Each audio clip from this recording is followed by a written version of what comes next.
अब आगे के कुछ क्वेश्चंस को करने के लिए हम लोगों को मालवेयर और वायरसेस के बारे में कुछ अधिक जानकारी देना ज़रूरी है। तो आइए देखते हैं कि मालवेयर क्या होता है। अब मालवेयर के अंदर बहुत सारी तरह के सॉफ्टवेयर आ सकते हैं।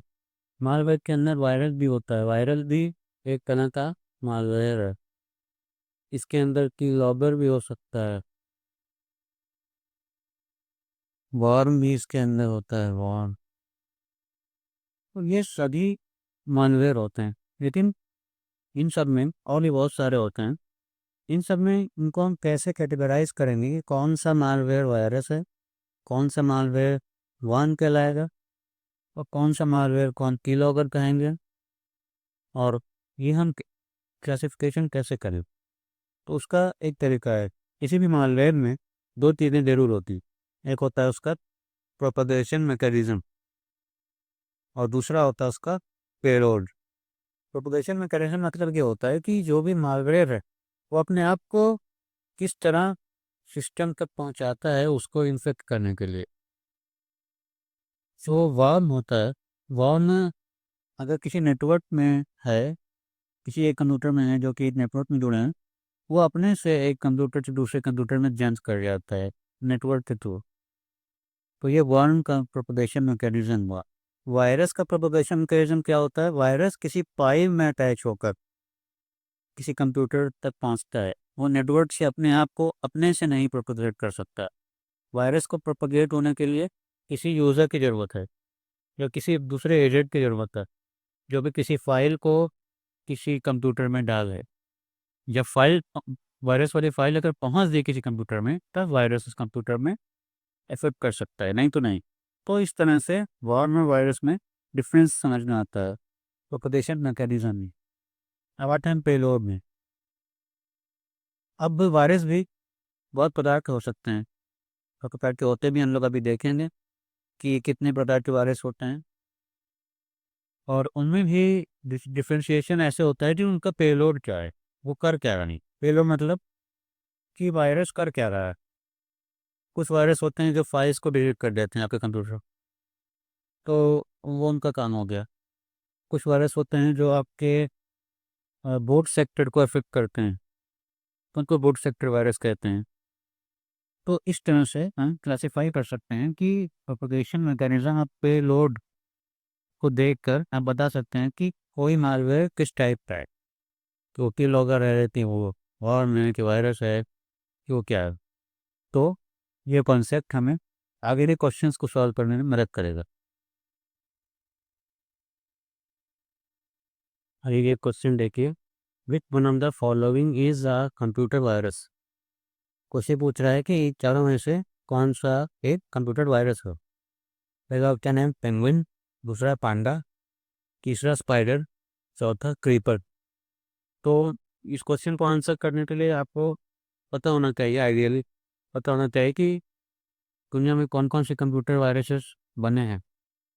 तो ऐसा इतना याद रखना संभव नहीं है, तो कुछ खास नाम हम याद रखते चलेंगे।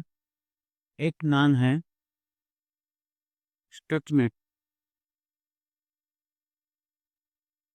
ये एक वायरस है जो कि ईरान की न्यूक्लियर प्लांट में डाला गया था उसको डिसेबल करने के लिए। पर यह याद रख सकते, ये वायरस है आई लव यू।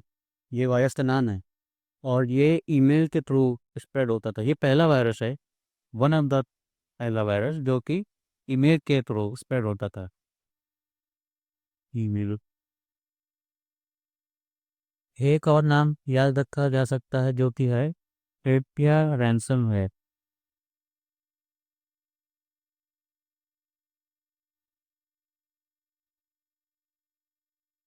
ये एक रैंसमवेयर है जो कि one of the first ransomware था दुनिया में, जो कि वही रैंसमवेयर हमने जाना है कि वो आपकी फाइल्स को इस तरह इंक्रिप्ट कर देता है कि आप उसको एक्सेस नहीं कर पाते, और फिर आपसे पैसे मांगकर उन फाइल्स को आपस से डिक्रिप्ट करते नॉर्मल बनाने के लिए। तो ये कुछ नाम आप याद रख सकते हैं, Stuxnet, I love you, पेप्सिया रैंसमवेयर, और एक नाम और बात याद रख लीजिए, क्रीपर। क्रीपर दुनिया का पहला कंप्यूटर वायरस। तो आंसर में ये होगा क्रीपर। वैसे हैकर्स, जो भी हैकर हैं, जो भी मालवेयर बनाने वाले लोग हैं, जो कि दूसरे सिस्टम्स पर अटैक करना चाहते हैं, वो कुछ भी नाम रख सकते हैं, कुछ भी नाम रख सकते हैं। अब आपको सारे नाम याद तो रहेंगे नहीं, ये कुछ खास नाम याद रख सकते हैं आप। तो ये कुछ ये 4 नाम याद रख लीजिएगा, कोई हो सकता है इसमें से क्वेश्चन आ जाए। इसके क्वेश्चन देखते हैं। Which of the following computer viruses damages the formatting of a document and does not allow it to edit. Question पूछ रहा है कि चारों में से कौन सा ऐसा कंप्यूटर वायरस है जो किसी फाइल की फॉर्मेटिंग को डैमेज कर देता है, और ऐसा करने से वो फाइल फिर एडिट नहीं हो पाती, ओपन भी नहीं हो पाती। तो ये कौन सा है इन चारों में से? देखते हैं। ऑप्शन डी है मैक्रो वायरस, फाइल वायरस, वार, बूस्ट चैप्टर वायरस। तो क्वेश्चन दिया था boost chapter virus, but actually हमें लगता है ई को उनका मीनिंग था बूट सेक्टर वायरस, कोई एस एक्स्ट्रा लग गया था। लेकिन बूट सेक्टर वायरस कुछ नहीं होता। बूट सेक्टर वायरस होता है जो कि आपके हार्ड ड्राइव के बूट सेक्टर को इन्फेक्ट करता है, लेकिन वो फाइल से उसका कोई स्पेशल मतलब नहीं है। तो ये ऑप्शन मेन होगा, वार्म। वार्म और वायरस में अंतर है उसके प्रोपगेशन मैकेनिज्म में। तो वॉर प्रोपगेट होता है नेटवर्क, किसी नेटवर्क के अंदर कंप्यूटर टू कंप्यूटर अपने से प्रोपगेट हो जाता है, जबकि वायरस ऐसा नहीं करता था। इस ऑप्शन का कोई स्पेशल मतलब नहीं है फाइल को इन्फेक्ट करने से, जबकि वो कर सकता है, वहाँ चाहे को फाइल को भी इन्फेक्ट कर सकता है। ये ऑप्शन भी हो सकता है। आगे देखते हैं। Macro virus.